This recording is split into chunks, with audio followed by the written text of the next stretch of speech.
தானியேலின் புஸ்தகம் 1ஆம் அதிகாரம். யூதாவின் ராஜாவாகிய யோயாக்கீம் அரசாண்ட 3ஆம் வருஷத்திலே பாபிலோனின் ராஜாவாகிய நேபுகாத்நேச்சார் எருசலேமுக்கு வந்து அதை முற்றுகை போட்டான். அப்பொழுது ஆண்டவர் யூதாவின் ராஜாவாகிய யோயாக்கீமையும் தேவனுடைய ஆலயத்தின் பாத்திரங்களில் சிலவற்றையும் அவன் கையில் ஒப்புக் கொடுத்தார். அவன் அந்த பாத்திரங்களை சினேயார் தேசத்திலுள்ள தன் தேவனுடைய கோவிலுக்கு கொண்டு போய் அவைகளை தன் தேவனுடைய பண்டசாலைக்குள் வைத்தான். அப்பொழுது இஸ்ரவேல் புத்திரருக்குள்ளே ராஜகுலத்தார்களிலும் துறை மக்களிலும் யாதொரு மாசும் இல்லாதவர்களும் அழகானவர்களும் சகல ஞானத்திலும் தேறினவர்களும் அறிவில் சிறந்தவர்களும் கல்வியில் நிபுணரும் ராஜாவின் அரமனையிலே சேவிக்க திறமையுள்ளவர்களுமாகிய சில வாலிபரை கொண்டு வரவும், அவர்களுக்கு கல்தேயரின் எழுத்தையும் பாஷையையும் கற்றுக் கொடுக்கவும் ராஜா தன் பிரதானிகளின் தலைவனாகிய அஸ்பேனாசுக்கு கற்பித்தான். ராஜா தான் உண்ணும் போஜனத்திலேயும் தான் குடிக்கும் திராட்ச ரசத்திலேயும் தினம் ஒரு பங்கை அவர்களுக்கு நியமித்து அவர்களை 3 வருஷம் வளர்க்கவும் அதன் முடிவிலே அவர்கள் ராஜாவுக்கு முன்பாக நிற்கும்படி செய்யவும் கட்டளையிட்டான். அவர்களுக்குள் யூதா புத்திரராகிய தானியேல், அனனியா, மீஷாவேல், அசரியா என்பவர்கள் இருந்தார்கள். பிரதானிகளின் தலைவன் தானியேலுக்கு பெல்தெஷாத்சார் என்றும், அனனியாவுக்கு சாத்ராக் என்றும், மீஷாவேலுக்கு மேஷாக் என்றும், அசரியாவுக்கு ஆபேத் நேகோ என்றும் மறுபெயரிட்டான். தானியேல் ராஜாவின் போஜனத்தினாலும் அவர் பானம் பண்ணும் திராட்ச ரசத்தினாலும் தன்னை தீட்டுப்படுத்தலாகாதென்று தன் இருதயத்தில் தீர்மானம் பண்ணிக்கொண்டு தன்னை தீட்டுப்படுத்தாதபடி பிரதானிகளின் தலைவனிடத்தில் வேண்டிக் கொண்டான். தேவன் தானியேலுக்கு பிரதானிகளின் தலைவனிடத்தில் தயவும் இரக்கமும் கிடைக்கும்படி செய்தார். பிரதானிகளின் தலைவன் தானியேலை நோக்கி, உங்களுக்கு போஜனத்தையும் பானத்தையும் குறித்திருக்கிற ராஜாவாகிய என் ஆண்டவனுக்கு நான் பயப்படுகிறேன். அவர் உங்களோடொத்த வாலிபரின் முகங்களை பார்க்கிலும் உங்கள் முகங்கள் வாடிப்போனவைகளாக காண வேண்டியதென்ன? அதனால் ராஜா என்னை சிரச்சேதம் பண்ணுவாரே என்றான். அப்பொழுது பிரதானிகளின் தலைவனாலே தானியேல், அனனியா, மீஷாவேல், அசரியா என்பவர்கள் மேல் விசாரிப்புக்காரனாக வைக்கப்பட்ட மேல்ஷார் என்பவனை தானியேல் நோக்கி, 10 நாள் வரைக்கும் உமது அடியாரை சோதித்துப் பாரும். எங்களுக்கு புசிக்க பருப்பு முதலான மரக்கறிகளையும் குடிக்க தண்ணீரையும் கொடுத்து எங்கள் முகங்களையும் ராஜபோஜனத்தில் புசிக்கிற வாலிபருடைய முகங்களையும் ஒத்துப்பாரும். பின்பு நீர் காண்கிறபடி உமது அடியாருக்கு செய்யும் என்றான். அவன் இந்த காரியத்திலே அவர்களுக்கு செவி கொடுத்து 10 நாளளவும் அவர்களை சோதித்து பார்த்தான். 10 நாள் சென்ற பின்பு ராஜபோஜனத்தை புசித்த எல்லா வாலிபரை பார்க்கிலும் அவர்கள் முகம் களையுள்ளதாயும் சரீரம் புஷ்டியுள்ளதாயும் காணப்பட்டது. ஆகையால் மேல்ஷார் அவர்கள் புசிக்க கட்டளையான போஜனத்தையும் அவர்கள் குடிக்க கட்டளையான திராட்ச ரசத்தையும் நீக்கி வைத்து அவர்களுக்கு பருப்பு முதலானவைகளை கொடுத்தான். இந்த 4 வாலிபருக்கும் தேவன் சகல எழுத்திலும் ஞானத்திலும் அறிவையும் சாமர்த்தியத்தையும் கொடுத்தார். தானியேலை சகல தரிசனங்களையும் சொப்பனங்களையும் அறியத்தக்க அறிவுள்ளவனாக்கினார். அவர்களை ராஜாவினிடத்தில் கொண்டு வருகிறதற்கு குறித்த நாட்கள் நிறைவேறின போது பிரதானிகளின் தலைவன் அவர்களை நேபுகாத்நேச்சாருக்கு முன்பாக கொண்டு வந்துவிட்டான். ராஜா அவர்களோடே பேசினான். அவர்கள் எல்லாருக்குள்ளும் தானியேல், அனனியா, மீஷாவேல், அசரியா என்பவர்களைப் போல வேறொருவரும் காணப்படவில்லை. ஆகையால் இவர்கள் ராஜ சமூகத்தில் நின்றார்கள். ஞானத்துக்கும் புத்திக்கும் அடுத்த எந்த விஷயத்தில் ராஜா அவர்களை கேட்டு விசாரித்தானோ அதிலே தன் ராஜ்யம் எங்குமுள்ள சகல சாஸ்திரிகளிலும் ஜோசியரிலும் அவர்களை 10 மடங்கு சமர்த்தராக கண்டான். கோரேஸ் ராஜ்யபாரம் பண்ணும் 1ஆம் வருஷம் மட்டும் தானியேல் அங்கே இருந்தான். 2ஆம் அதிகாரம். நேபுகாத்நேச்சார் ராஜ்யபாரம் பண்ணும் 2ஆம் வருஷத்திலே நேபுகாத்நேச்சார் சொப்பனங்களை கண்டான். அதனால் அவனுடைய ஆவி கலங்கி அவனுடைய நித்திரை கலைந்தது. அப்பொழுது ராஜா தன் சொப்பனங்களை தனக்கு தெரிவிக்கும் பொருட்டு சாஸ்திரிகளையும் ஜோசியரையும் சூனியக்காரரையும் கல்தேயரையும் அழைக்கச் சொன்னான். அவர்கள் வந்து ராஜ சமூகத்தில் நின்றார்கள். ராஜா அவர்களை நோக்கி, ஒரு சொப்பனம் கண்டேன். அந்த சொப்பனத்தை அறிய வேண்டுமென்று என் ஆவி கலங்கியிருக்கிறது என்றான். அப்பொழுது கல்தேயர் ராஜாவை நோக்கி, ராஜாவே, நீர் என்றும் வாழ்க. சொப்பனத்தை உமது அடியாருக்கு சொல்லும், அப்பொழுது அதன் அர்த்தத்தை விடுவிப்போம் என்று சீரிய பாஷையிலே சொன்னார்கள்.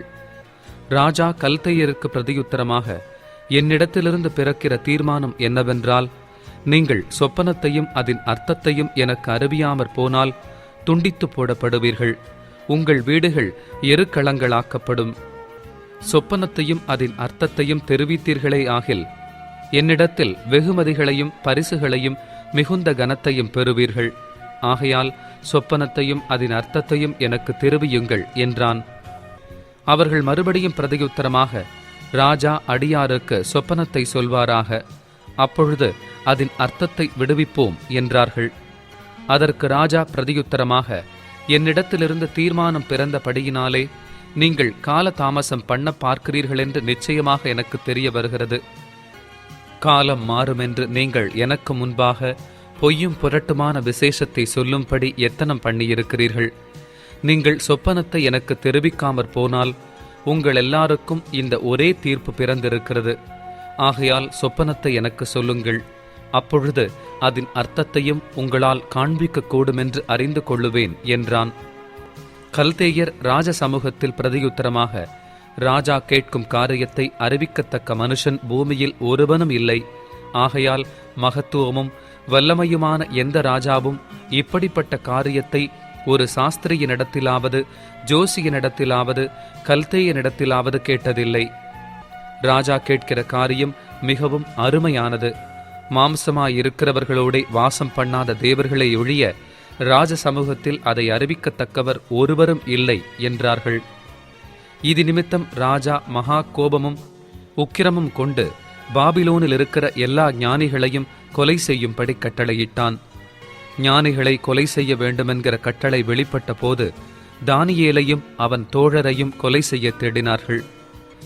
பாபிலோனின் ஞானிகளை கொலை செய்ய புறப்பட்ட ராஜாவினுடைய தலையாரிகளுக்கு அதிபதியாகிய ஆரியோகோடே தானியேல் யோசனையும் புத்தியுமாய் பேசி, இந்த கட்டளை ராஜாவினால் இத்தனை அவசரமாய் பிறந்ததற்கு காரணம் என்ன என்று ராஜாவின் சேர்வைக்காரனாகிய ஆரியோகினிடத்தில் கேட்டான். அப்பொழுது ஆரியோகு தானியேலுக்கு காரியத்தை அறிவித்தான்.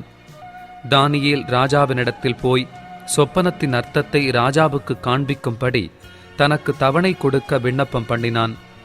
பின்பு தானியேல் தன் வீட்டுக்கு போய் தானும் தன் தோழரும் பாபிலோனின் மற்ற ஞானிகளோடே கூட அழியாத படிக்கு இந்த மறைபொருளை குறித்து பரலோகத்தின் தேவனை நோக்கி இரக்கம் கேட்கிறதற்காக அனனியா, மீஷாவேல், அசரியா எனும் தன்னுடைய தோழருக்கு இந்த காரியத்தை அறிவித்தான்.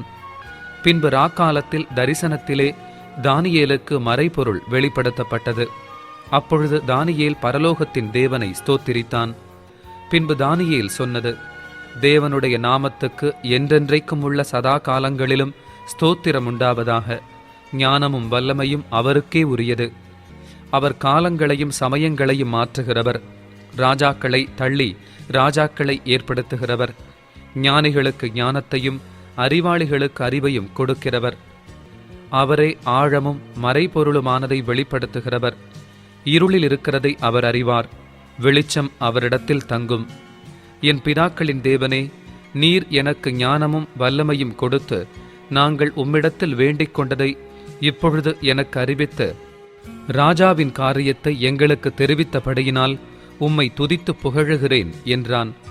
பின்பு தானியேல் பாபிலோனின் ஞானிகளை அழிக்க ராஜா கட்டளையிட்ட ஆரியோகினிடத்தில் போய், பாபிலோனின் ஞானிகளை அழிக்காதேயும், என்னை ராஜாவின் முன்பாக அழைத்து கொண்டு போம், ராஜாவுக்கு அர்த்தத்தை தெரிவிப்பேன் என்று சொன்னான். அப்பொழுது ஆரியோகு தானியேலை ராஜாவின் முன்பாக தீவிரமாய் அழைத்து கொண்டு போய், சிறைப்பட்டு வந்த யூதேயா தேசத்தாரில் ஒரு புருஷனை கண்டுபிடித்தேன், அவன் ராஜாவுக்கு அர்த்தத்தை தெரிவிப்பான் என்றான். ராஜா பெல்தெஷாத்சார் என்னும் நாமமுள்ள தானியேலை நோக்கி, நான் கண்ட சொப்பனத்தையும் அதன் அர்த்தத்தையும் நீ எனக்கு அறிவிக்க கூடுமா என்று கேட்டான். தானியேல் ராஜ சமூகத்தில் பிரதியுத்தரமாக, ராஜா கேட்கிற மறைபொருளை ராஜாவுக்கு தெரிவிக்க ஞானிகளாலும் ஜோசியராலும் சாஸ்திரிகளாலும் குறி சொல்லுகிறவர்களாலும் கூடாது. மறைபொருள்களை வெளிப்படுத்துகிற பரலோகத்திலிருக்கிற தேவன் கடைசி நாட்களில் சம்பவிப்பதை ராஜாவாகிய நேபுகாத் நேச்சாருக்கு தெரிவித்திருக்கிறார். உம்முடைய சொப்பனமும் உமது படுக்கையின் மேல் உம்முடைய தலையில் உண்டான தரிசனங்களும் என்னவென்றால், ராஜாவே, உம்முடைய படுக்கையின் மேல் நீர் படுத்திருக்கையில் இனிமேல் சம்பவிக்கப் போகிறதென்ன என்கிற நினைவுகள் உமக்குள் எழும்பிற்று. அப்பொழுது மறைபொருள்களை வெளிப்படுத்துகிறவர் சம்பவிக்கப் போகிறதை உமக்கு தெரிவித்தார். உயிரோடு இருக்கிற எல்லாரை பார்க்கிலும் எனக்கு அதிக ஞானம் உண்டென்பதினாலே அல்ல, அர்த்தம் ராஜாவுக்கு தெரிய வரவும் உம்முடைய இருதயத்தின் நினைவுகளை நீர் அறியவும் இந்த மறைபொருள் எனக்கு வெளியாக்கப்பட்டது. ராஜாவே, நீர் ஒரு பெரிய சிலையை கண்டீர். அந்த பெரிய சிலை மிகுந்த பிரகாசமுள்ளதாயிருந்தது. அது உமக்கு எதிரே நின்றது. அதன் ரூபம் பயங்கரமாயிருந்தது. அந்த சிலையின் தலை பசும் பொன்னும், அதன் மார்பும் அதன் புயங்களும் வெள்ளியும், அதன் வயிறும் அதன் தொடையும் வெண்கலமும், அதன் கால்கள் இரும்பும், அதன் பாதங்கள் பாதி இரும்பும் பாதி களிமண்ணுமாயிருந்தது. நீர் பார்த்து கொண்டிருக்கும் போதே கைகளால் பெயர்க்கப்படாத ஒரு கல் பெயர்ந்து உருண்டு வந்தது. அது அந்த சிலையை இரும்பும் களிமண்ணுமாகிய அதன் பாதங்களில் மோதி அவைகளை நொறுக்கி போட்டது.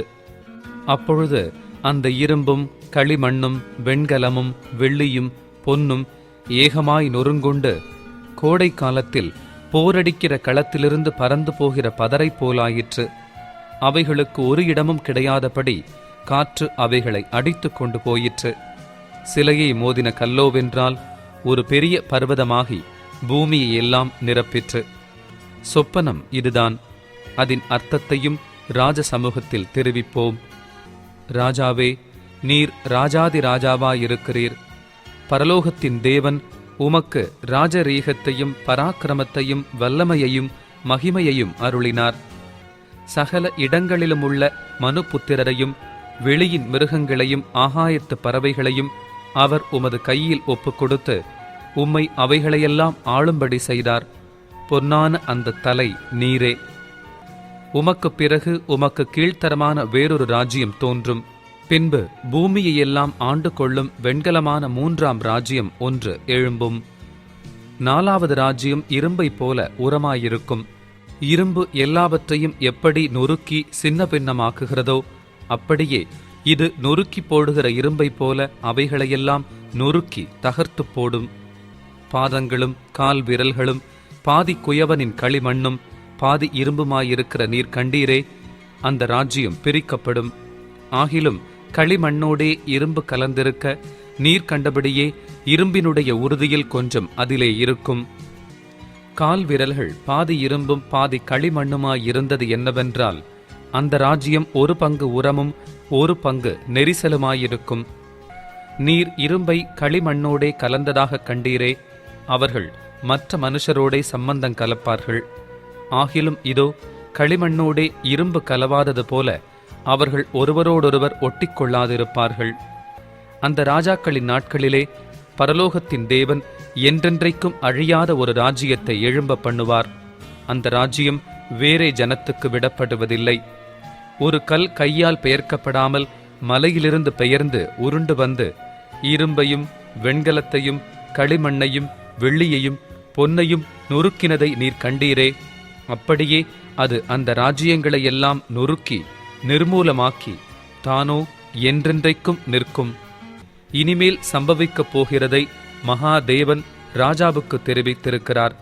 சொப்பனமானது நிச்சயம், அதன் அர்த்தம் சத்தியம் என்றான். அப்பொழுது ராஜாவாகிய நேபுகாத் நேச்சார் முகங்குப்பர விழுந்து தானியேலை வணங்கி அவனுக்கு காணிக்கை செலுத்தவும் தூபம் காட்டவும் கட்டளையிட்டான். ராஜா தானியேலை நோக்கி, நீ இந்த மறைபொருளை வெளிப்படுத்தினபடியினால் மெய்யாய் உங்கள் தேவனே தேவர்களுக்கு தேவனும் ராஜாக்களுக்கு ஆண்டவரும் மறைபொருள்களை வெளிப்படுத்துகிறவருமாயிருக்கிறார் என்றான். பின்பு ராஜா தானியேலை பெரியவனாக்கி அவனுக்கு அநேகம் சிறந்த வெகுமதிகளை கொடுத்து அவனை பாபிலோன் மாகாணம் முழுதுக்கும் அதிபதியாகவும் பாபிலோனிலுள்ள சகல ஞானிகளின் மேலும் பிரதான அதிகாரியாகவும் நியமித்தான்.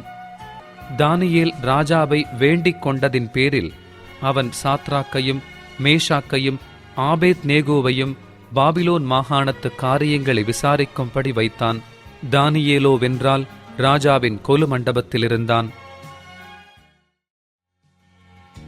3ஆம் அதிகாரம். ராஜாவாகிய நேபுகாத் நேச்சார் 60 முழ உயரமும் 6 முழ அகலமுமான ஒரு பொற்சிலையை பண்ணுவித்து பாபிலோன் மாகாணத்திலிருக்கிற தூரா என்னும் சமபூமியிலே நிறுத்தினான். பின்பு ராஜாவாகிய நேபுகாத் நேச்சார் தேசாதிபதிகளையும் அதிகாரிகளையும் தலைவரையும் நியாயாதிபதிகளையும் பொக்கிஷக்காரரையும் நீதி சாஸ்திரிகளையும் விசாரிப்புக்காரரையும் நாடுகளிலுள்ள உத்தியோகஸ்தர் யாவரையும் நேபுகாத் நேச்சார் ராஜா நிறுத்தின சிலையின் பிரதிஷ்டைக்கு வந்து சேரும்படி அழைத்தனுப்பினான். அப்பொழுது தேசாதிபதிகளும் அதிகாரிகளும் தலைவரும் நியாயாதிபதிகளும் பொக்கிஷக்காரரும் நீதி சாஸ்திரிகளும் விசாரிப்புக்காரரும் நாடுகளிலுள்ள உத்தியோகஸ்தர் யாவரும் ராஜாவாகிய நேபுகாத் நேச்சார் நிறுத்தின சிலையின் பிரதிஷ்டைக்கு வந்து சேர்ந்து நேபுகாத் நேச்சார் நிறுத்தின சிலைக்கு எதிராக நின்றார்கள்.